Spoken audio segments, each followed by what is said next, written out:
This is Dr. Joni Watson. Welcome to the Handoff, the podcast for nurse leaders, brought to you by Works, the technology empowering next-generation health system workforce management. I'm thrilled to introduce our distinguished episode guest, Dr. Terry McDonnell. Dr. McDonnell is the System Chief Nursing Executive and Senior Vice President for the Duke University Health System, as well as the Vice Dean for Clinical Affairs at the Duke University School of Nursing. In her current role, Dr. McDonnell works closely with chief nursing officers and system leaders to foster a culture of belonging and purpose among frontline clinical teams, ensuring that patients and their families receive world-class health care and a truly remarkable experience. Before her tenure at Duke, Dr. McDonnell served as Vice President of Clinical Operations and Chief Nursing Officer at the Fred Hutchinson Cancer Center in Seattle, where she was instrumental in overseeing clinical operations and staff to deliver exceptional patient-centric care. A doctoral-level nurse practitioner certified in acute care, Dr. McDonnell specializes in treating patients with gastrointestinal cancers and has served in numerous prestigious academic and clinical roles, including as a clinical associate of medicine at the University of Washington's School of Medicine. A recognized leader in healthcare, Dr. McDonnell is celebrated for her ability to empower her teams, foster collaboration, and enhance patient care through compassionate leadership. She has been honored with awards such as the National Pancreas Foundation Compassionate Caregiver Award for her dedication to patients and their families. Dr. McDonnell's educational journey includes undergraduate degrees in English and economics from Boston College, a master's in acute care nursing, and a doctorate of nursing practice in administration from the MGH Institute of Health Professions. Today, she joins us to discuss the language of leadership, the importance of supporting individualized career pathways for nurses, and the growing presence of second and third career nurses in the workforce. Please welcome Dr. Terry McDonnell. Terry, welcome to the Handoff. Thank you so much, Joni. It's wonderful to be here with you. Excellent. Well, I'm really looking forward to our time today. And, Terry, you have a unique perspective. And certainly, as we are all coming out of the COVID-19 pandemic, we have a lot of work going on in nursing today. Particularly, there's a lot of conversation around how we talk about nursing as a profession, which has been a thread ongoing throughout the nursing profession. But it seems like this is really coming into the limelight these days. And so I'm curious, from your perspective as a chief nurse executive, how has the messaging around nursing changed since the pandemic? And what is the nurse leader's role in transforming communication? Well, it's been a fascinating roller coaster. We've always been a highly respected profession. And the pandemic intensified a lot of attention around nursing. We became very early on the face of the pandemic and care and urgency. And then there was this narrative that was created around heroism. Yes. And that narrative almost shifted into one that had a hint of victimization, I'll say. Yeah. And, coming out of the pandemic now, we all have to acknowledge nurses work very hard. But it's also a privilege and an honor to be part of the nursing profession. We get to meet patients at their most vulnerable times. We get to be part of that journey with them. And the work is hard, but it's also incredibly gratifying. And I think now we're at a juncture where we kind of need to emerge, spread our wings, take on a position of positivity, really focus on the things that brought us to the profession in the first place. We've got a whole new generation of nurses that quite frankly, I'm seeing a lot of excitement coming out of.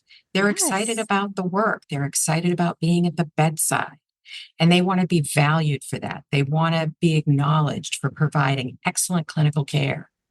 So I Yes. think we've got a great opportunity as nursing leaders to really take that energy and move it forward. Yeah, I totally agree with you. It was really interesting to see what happened during the pandemic because it just so happened that the World Health Organization had named it the year of the nurse, right? And so you're right, there was this interesting sort of shift in communication and how we spoke about the profession.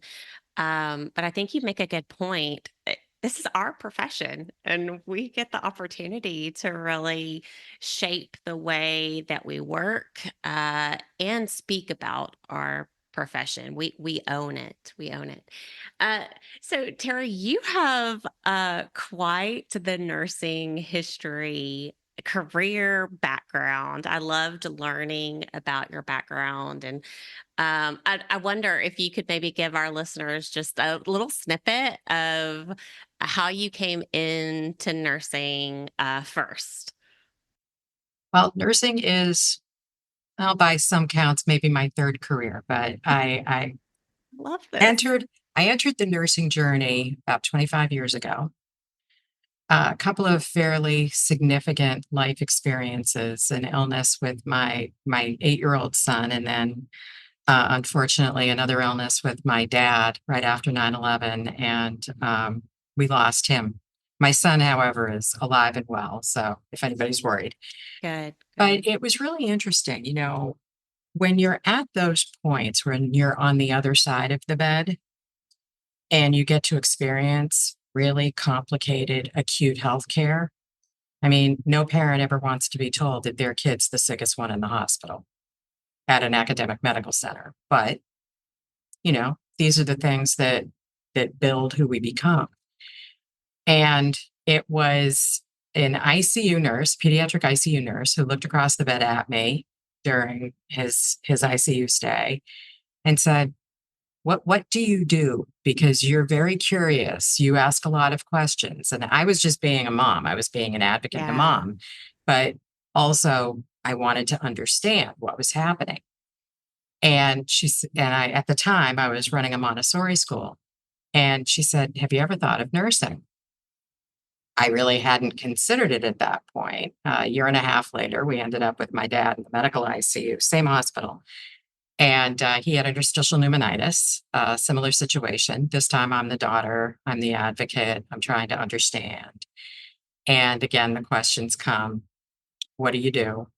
And I had kept in touch with that pediatric intensive care nurse who had cared for my son. And she had introduced me to a direct entry program, Massachusetts General Hospital Institute for Health Professions. And it was an opportunity that she had taken. She had transitioned from biomedical sales to being an ICU nurse and nurse practitioner.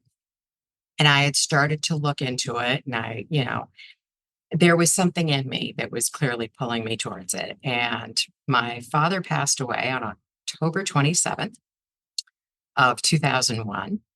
By January 15th of 2002, I was taking my prerequisites. By Oh, September, I was fully matriculated and I never looked back. And I've never regretted it.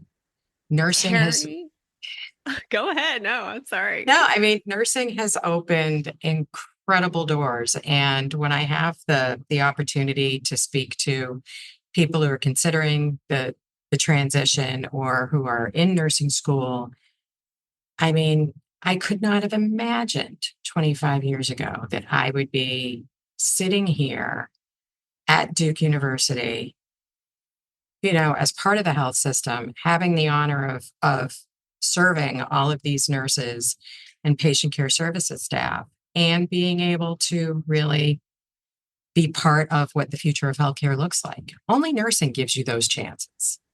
Oh my goodness, Terry. I mean, just hearing your story, the sense of pride that, is sort of welling up in me. I mean, first of all, kudos to those acute care nurses who were recruiting you in Yeah. the midst of that and for spurring your curiosity. I love that. And I love that about nurses as well. But, the reason I just appreciate your story and career so much is because as I've grown as a leader, I have just been enthralled and enamored with second and third career or fourth career, whatever career nurses. They bring such unique perspectives, truly diverse perspectives to patient care. And so, from your perspective, what do you think about the backgrounds of second and third career nurses enriching the community and elevating our care provided? I mean, clearly I'm biased, and you are too, likely. But I'm curious from your perspective because we don't hear too much talk about this group of nurses, honestly. Well, I think the thing that I love the most about, I'll call them second career nurses, Yeah, is that it's that wealth of diversity. And the thing that makes us better is when we bring diverse opinions, different ways of thinking about things, innovation, all of that coming together as part of a care team helps us move forward faster because it pushes us to think differently yeah, because agreed. people do come with different perspectives, maybe finance, maybe manufacturing, who knows? Yes. But it's that diversity that really enriches the profession. Yeah. And so you talk so beautifully about this enrichment. And I mean, you previously said things like only nursing, the profession of nursing can give someone that opportunity. What from your perspective, what are some of the rewarding aspects of nursing that we might need to remind ourselves and the public about, especially in today's challenging environment? It's really interesting. It's the why, right? We always have to reground ourselves in what led us here, what ignited the passion. For some, it's the science, it's the innovation, it's being part of being able to improve the human condition. I think for many of us, it's really funny. When I started, I thought I wanted to be only in the ICU, really wasn't interested in longitudinal care, any of that. Yet my very first job was an aide in oncology, inpatient oncology at Mass General. And I fell in love with the patient population and I never left. Yeah. And as a nurse practitioner today, I continue to care for GI oncology patients. And what I loved about it is you meet people, they've been given this life changing news. And I think nursing is all about those junctures in our lives.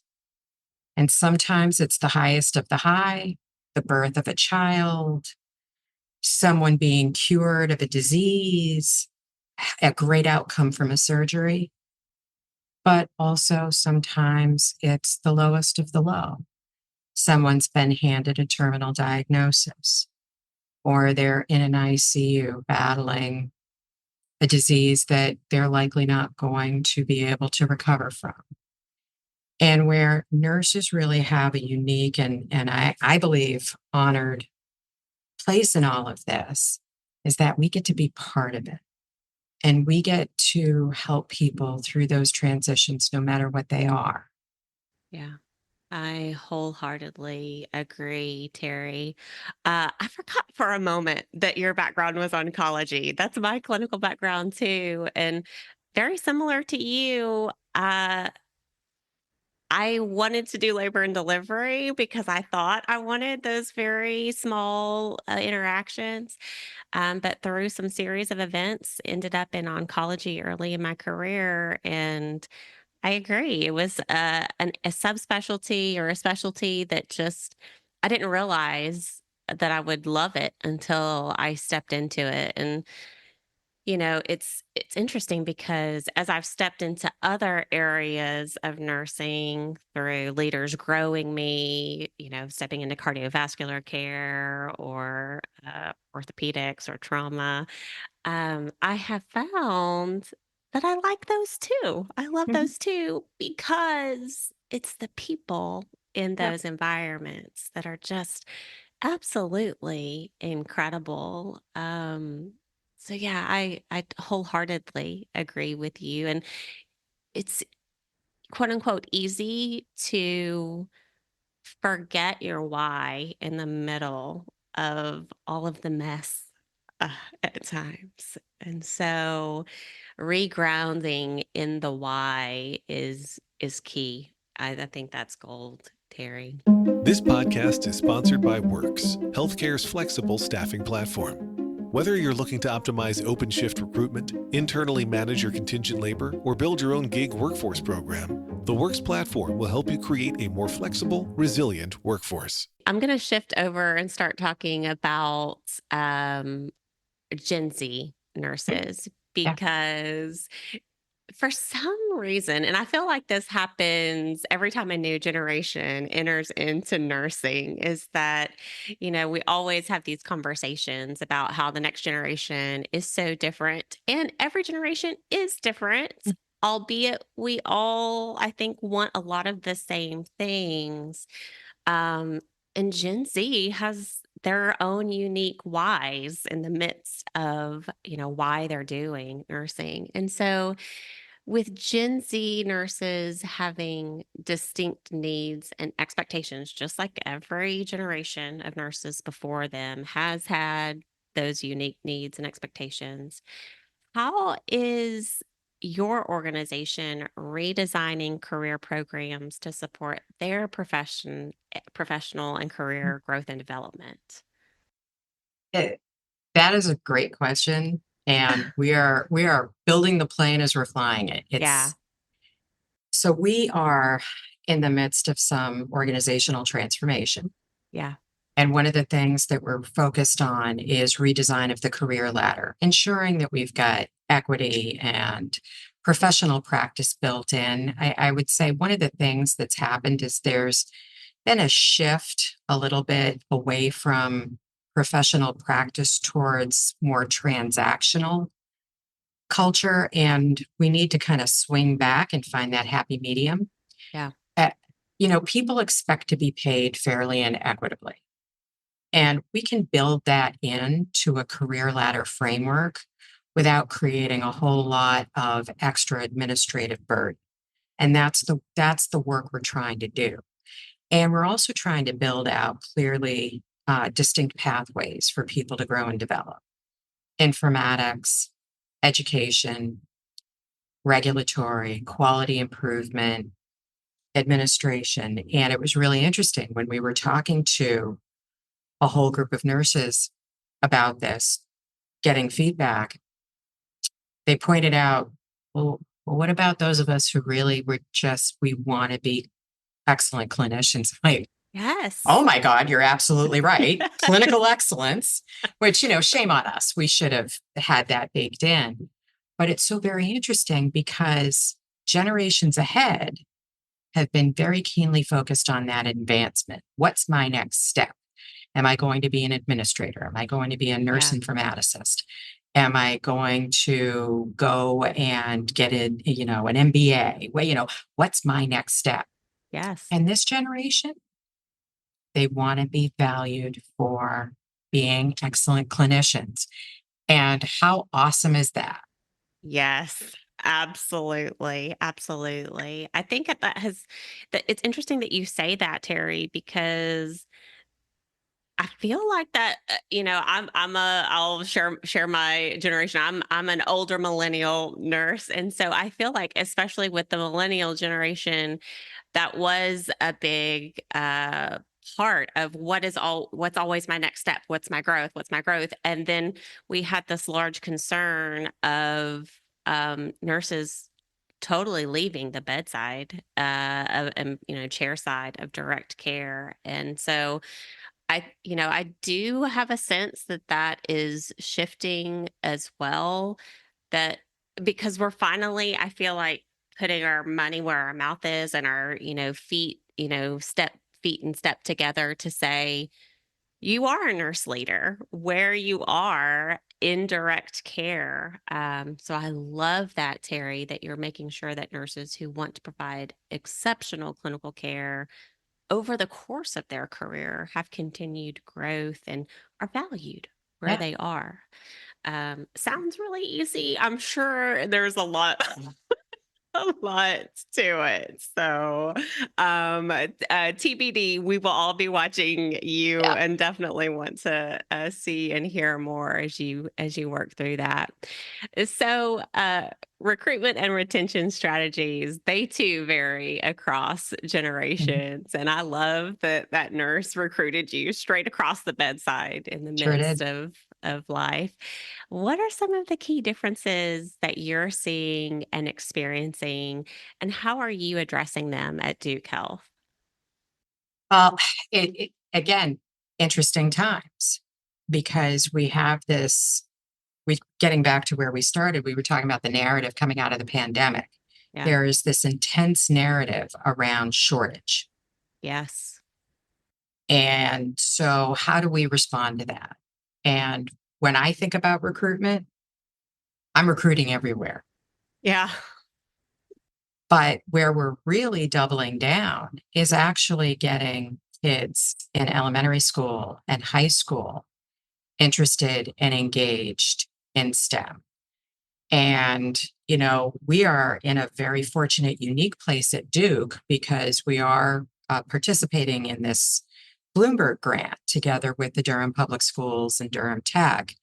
And we're creating an early college around health professions, Beautiful. nursing, NAs, MAs, surgical techs, other disciplines. And it's now we're thinking really longitudinally. It's not just about putting a person in a seat. It's about recruiting an individual who's part of your community. And how are you going to work with that person and not just get them onboarded and competent in their job, but how are you going to support them throughout their career? The one place where I think just about every health system is focused is that 0 to 3 year tenured staff. Yeah. And a lot of it is they come on board, they've had a bad onboarding, they don't feel confident. Well, we need to address that with better education and onboarding, which, by the way, we're doing with all of this redesign work. But the other piece of it is okay, once I'm clinically competent and confident, what's my next skill? Yeah. They don't necessarily want to move um, upward, but they want to branch out.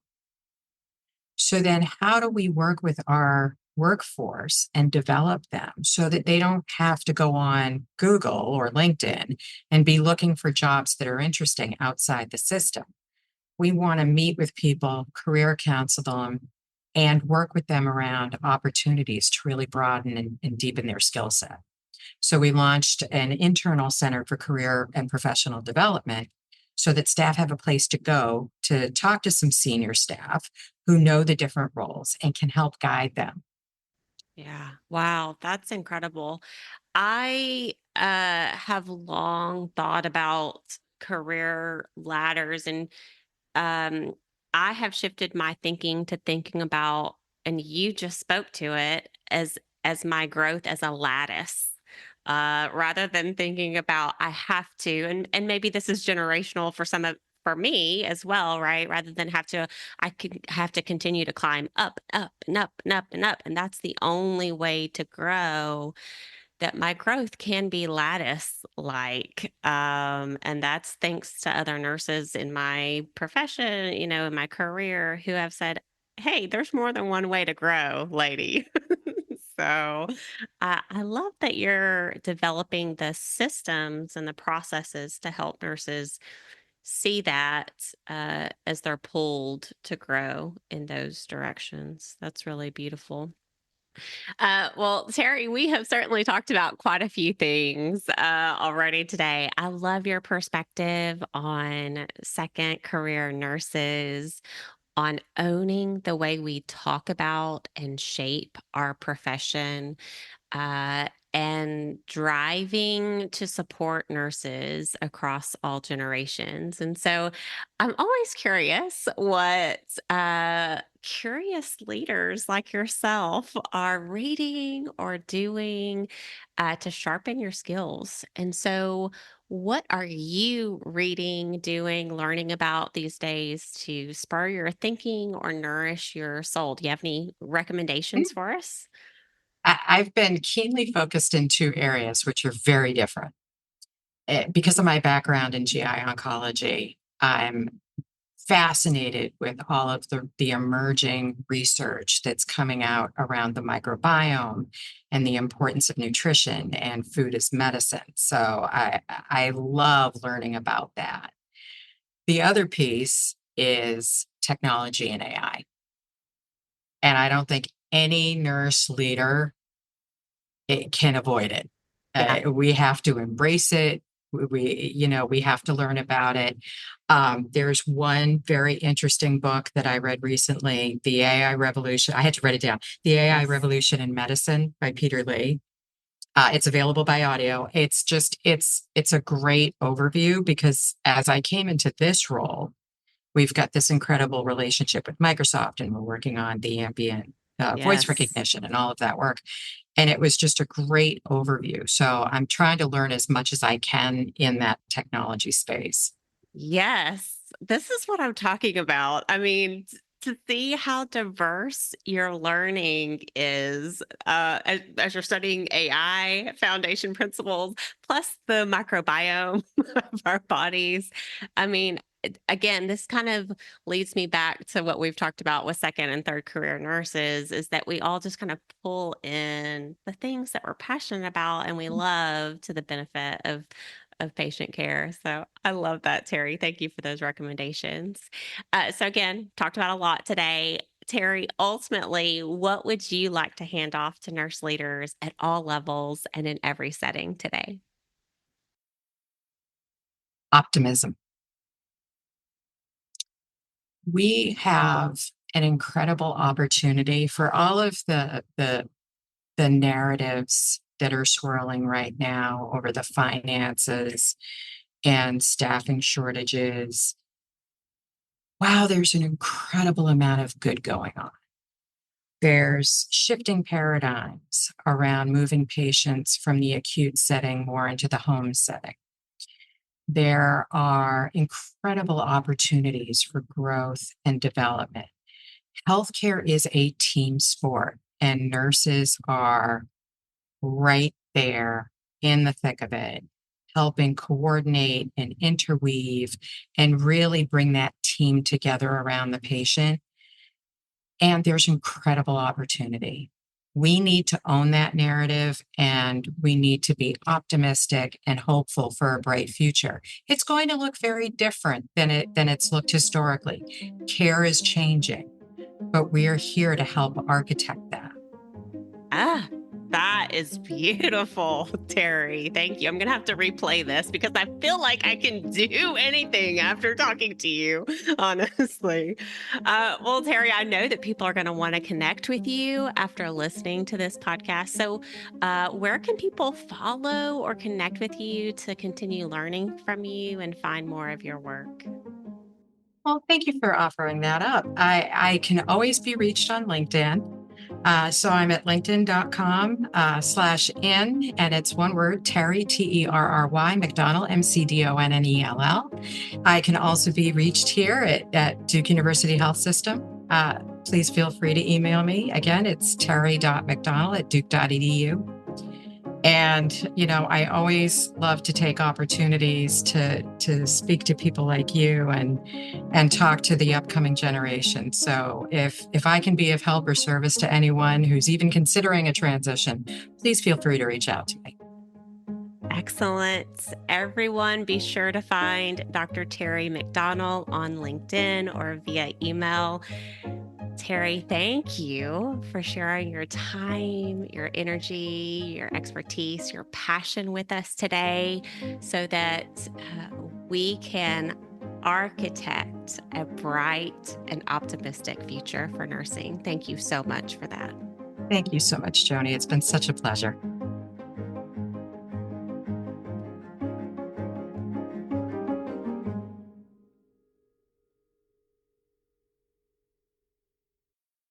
Incredible amount of good going on.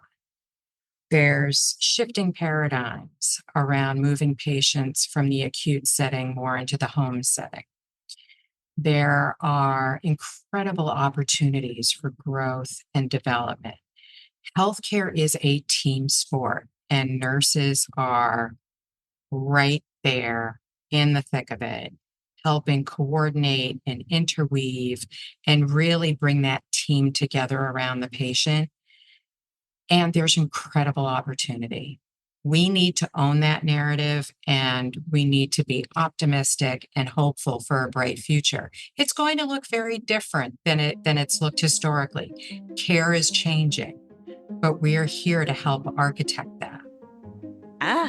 That is beautiful, Terry. Thank you. I'm going to have to replay this because I feel like I can do anything after talking to you, honestly.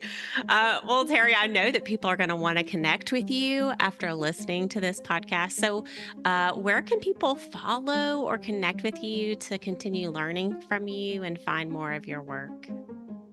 Well, thank you for offering that up. I can always be reached on LinkedIn. So I'm at linkedin.com/in, and it's one word, Terry, Terry, McDonnell, McDonnell. I can also be reached here at Duke University Health System. Please feel free to email me. Again, it's terry.mcdonnell@duke.edu. And, I always love to take opportunities to speak to people like you and talk to the upcoming generation. So if I can be of help or service to anyone who's even considering a transition, please feel free to reach out to me. Excellent. Everyone, be sure to find Dr. Terry McDonnell on LinkedIn or via email. Terry, thank you for sharing your time, your energy, your expertise, your passion with us today so that we can architect a bright and optimistic future for nursing. Thank you so much for that. Thank you so much, Joni. It's been such a pleasure.